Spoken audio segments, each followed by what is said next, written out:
Hello everyone and welcome back to the studio. Today we are tackling one of the most requested topics: how to paint a realistic pale skin tone. Our goal isn't just a flat line, but a soft finish with depth and life. So let's get this going. We are starting off with the most crucial step, the base coat. I've already mixed up my color, and you will notice we are starting with a slightly darker off-white tone. We start with a darker color, so when we begin to adding our highlights later, it will have much more impact and creates a natural depth.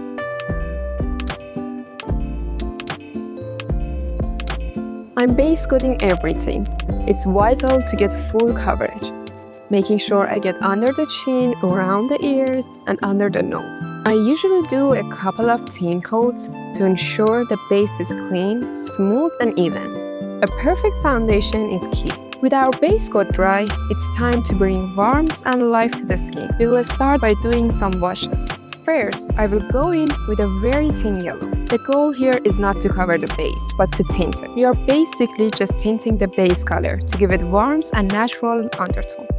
Now I'm going to go ahead and add a red wash. This adds that subtle blush of life, mimicking blood flow beneath the skin. This color shift can be hard to tell when you are spraying, but if you compare the before and after, you can see the big difference it makes in the end.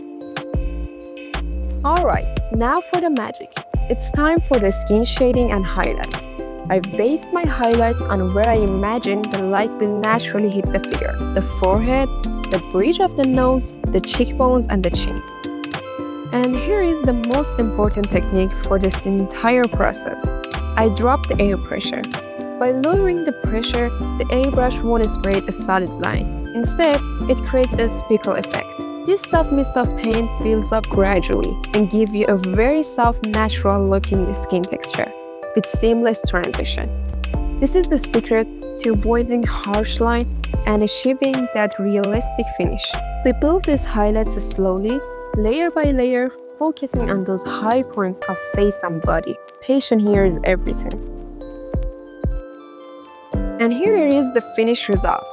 By combining a solid, slightly darker base, tinting it with warm washes, and then building up our highlights with a low-pressure speckle technique, we've created a pale skin tone that is full of depth and realism. Thank you so much for watching. I hope this tutorial was helpful.